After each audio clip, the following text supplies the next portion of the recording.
TTD chairman BR Naidu గారిపై social మీడియాలో viral అవుతున్న వీడియోలకి ఆయన నిన్న ప్రెస్ మీట్ పెట్టి వివరణ ఇవ్వటం జరిగింది.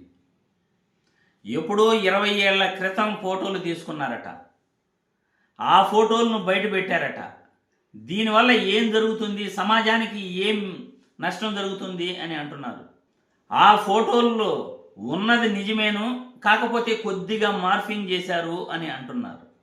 కొద్దిగా మార్ఫింగ్ చేశారట. మా ఫ్యామిలీ ఫ్రెండ్ వాళ్ళ ఇంటికి మేము వెళ్తుంటాం, మా ఇంటికి వాళ్ళు వస్తుంటారు అని అంటున్నారు. ఇక్కడ బిఆర్ నాయుడు గారికి ఒకే ఒక మాట చెప్పాలి. ఆయన పెద్ద ఆయన, దాదాపు కూడా 80 సంవత్సరాల వరకు ఉంటాయి ఆయనకి. ఈ వయసులో ఆయన మాట్లాడకూడని మాటలు చాలా మాట్లాడాడు. నిన్న 7 కొండలు కాదు 8 కొండలు అని అన్నాడు. నాకు ఈ టీటీడీ చైర్మన్ పదవి అసలు అక్కర్లేదు, నేను చేయాల్సిన అవసరమే లేదు, నాకు హైదరాబాద్లో బిజినెస్లు ఉన్నాయి అని అన్నాడు. ఏదేదో మాట్లాడాడు. కావాలంటే ఆ వీడియోలు సోషల్ మీడియాలో వైరల్ అవుతున్నాయి, అందరూ కూడా చూడొచ్చు. వీలైతే నేను కూడా లింకులు పెడతాను ఆయన మాట్లాడిన మాటలన్నీ కూడా. కానీ ఇక్కడ ఒకటే బిఆర్ నాయుడు గారికి, సమాజానికి మనం చెప్పాలి. అవి 20 సంవత్సరాల ఫోటోల్లాగా ఉన్నాయా? బిఆర్ నాయుడు గారు ఆయన ఏదైతే వంట రూమ్లోకి వెళ్ళేసి ఆ మహిళని హక్ చేసుకున్నాడో ఆ ఫోటోలు 20 సంవత్సరాలు ముందువా? లేకపోతే ఎవరైనా కానీ ఒంటరిగా ఒకరింటికి, ఎంత ఫ్యామిలీ ఫ్రెండ్ అయినా కానీ ఒంటరిగా ఒకరింటికి వెళ్తారా? మనమైతే సతీ సమేతంగా ఫ్యామిలీతో, భార్య అయితే భర్తను తీసుకుని, భర్త అయితే భార్యను తీసుకుని మన ఫ్రెండ్స్ ఇంటికి వెళ్తాం, ఫ్యామిలీ ఫ్రెండ్స్ ఇంటికి వెళ్తాం, కుటుంబ సమేతంగా వెళ్తాము వస్తాము. లేకపోతే భార్యాభర్తే వెళ్తారు వస్తారు. కానీ ఒంటరిగా రాత్రిపూట వెళ్ళటం, అక్కడ కిచెన్లోకి వెళ్ళటం, హగ్ చేసుకోవటం, ఇవంతా ఏముంది అక్కడ అంటాడు ఆయన. ఎంత ఫ్యామిలీ ఫ్రెండ్ అయినా కిచెన్ వరకు వెళ్తారండి? ఎంత ఫ్యామిలీ ఫ్రెండ్ అయినా మనం ఒకరింటికి వెళ్తే హాల్లో కూర్చుంటాం, బెడ్రూమ్లోకి వెళ్తామా, కిచెన్లోకి వెళ్తామా, గట్టిగా హగ్ చేసుకుంటామా? మన భార్య లేకుండా, మన భాగస్వామి లేకుండా మనం వేరే వాళ్ళ ఇంటికి వెళ్ళి వాళ్ళ కిచెన్లోకి వెళ్ళి వాళ్ళని హగ్ చేసుకుంటామా? ఇది హిందూ సాంప్రదాయమా ఇది? మీరు హగ్ చేసుకున్నది ఎట్లుంది?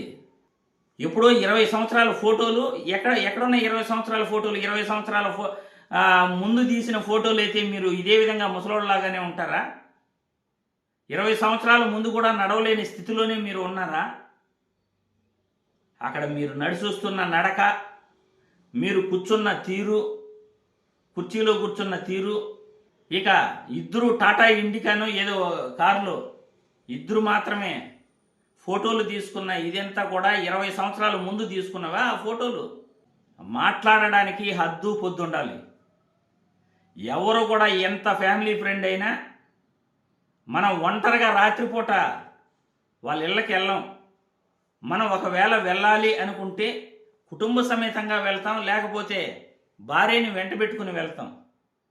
ఒక్కడే వెళ్ళేసి, అది కూడా వాళ్ళ భర్త లేనప్పుడు, వాళ్ళ భర్త అక్కడ కనపడట్లేదే, వంట రూమ్లో మీతో కూడా వాళ్ళ భర్త ఉండద్దా?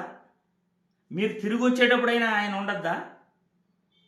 ఆవిడ భర్త ఎవరు అక్కడ కనపడట్లే, మీరే ఒంటరిగా వెళ్ళారు, మీరే ఒంటరిగా వస్తున్నారు, ఆమె కూడా ఒంటరిగానే ఉంది. మరి ఆమెకి తోడు నీడ ఎవరూ లేరా? ప్రశ్నించాలంటే ఎన్ని అయినా ప్రశ్నించవచ్చు. కానీ పెద్దవారు, మీరు ఆ వయసులో అలా చేసి ఉండాల్సింది కాదు. చేసిన తప్పును మళ్ళీ ఈ విధంగా ప్రెస్ మీట్లు పెట్టి మాట్లాడాల్సింది అస్సలు కాదు. ఎందుకంటే పవిత్రమైన పుణ్యక్షేత్రంలో వెంకటేశ్వర స్వామి సేవ చేసేందుకు మీరు టీటీడీ చైర్మన్గా బాధ్యతలు చేపట్టారు. ఆ బాధ్యతలు చేపడుతూ మనసులో మనకి వేరే ఉద్దేశాలు ఉన్నాయి అంటే, సెక్సువల్ కోరికలు ఉన్నాయి అంటే, అంతకన్నా పాపం ఇంకోటి లేనే లేదు. పవిత్రమైన ఆ పదవి చేపడుతూ మనం ఎంత నిష్ఠగా ఉండాలో అంత నిష్ఠగా ఉండాలి, 10 మందికి ఆదర్శంగా ఉండాలి. మీరు మాట్లాడే మాటలేంటి, వెంకటేశ్వర స్వామి పైన ఆ పదవిలో ఉంటూ నాకు చేయాల్సిన అవసరమే లేదు, నాకు బిజినెస్లు ఉన్నాయి అంటారు. బిజినెస్ చేసుకోవాల్సింది మరి టీటీడీ చైర్మన్ పదవి ఎందుకు తీసుకున్నారు? వెంకటేశ్వర స్వామిని ఆరాధించడానికి, సేవ చేయడానికి తీసుకున్నారా, లేకపోతే ఇలా ప్రెస్ మీట్లు పెట్టి అవమానిస్తూ నాకు అసలు ఈ టీటీడీ చైర్మన్ పదవే అవసరం లేదు అని చెప్పడానికి ఆ పదవి తీసుకున్నారు? 20 సంవత్సరాలు ముందు ఫోటోలు అని ఒక్క మాట అలా అనేస్తే సరిపోతుందా? అవి 20 సంవత్సరాల ముందు ఫోటోలు లాగా ఉన్నాయా? 20 సంవత్సరాల ముందు వీడియోలు లాగా ఉన్నాయా అవి? చెప్పండి బిఆర్ నాయుడు గారు. సమాజంలో పరువు పోతున్నా కానీ మీరు ఎంత బుకాయించినా, మీరు ఎంత కవరింగ్ చేసుకున్నా కవర్ చేయలేరు. ఏ కుటుంబం అయినా ఫ్యామిలీ ఫ్రెండ్స్ ఇంటికి వెళ్ళాలంటే భార్యాభర్తలు కలిసి వెళ్తాం, హాల్లో కూర్చుంటాం, వెంటనే వచ్చేస్తాం. వాళ్ళ భర్త లేనప్పుడు వంట రూమ్ వరకు వెళ్ళాం, బెడ్రూమ్ వరకు వెళ్ళాం, గట్టిగా హగ్గు చేసుకోం, ఎంత ఫ్యామిలీ ఫ్రెండ్ అయినా. ఇది హిందూ ధర్మం, హైందవ ధర్మం ఇది. మరి అంత వయసులో కూడా టీటీడీ చైర్మన్ పదవి వెలగబెడుతూ మీకు ఇవేవి తెలియవు అని నేనైతే అనుకోవట్లేదు. మరి ప్రజలు మీ అభిప్రాయాలను కామెంట్ రూపంలో తెలియజేయాల్సిందిగా వీడియో ద్వారా కోరుతున్నాను.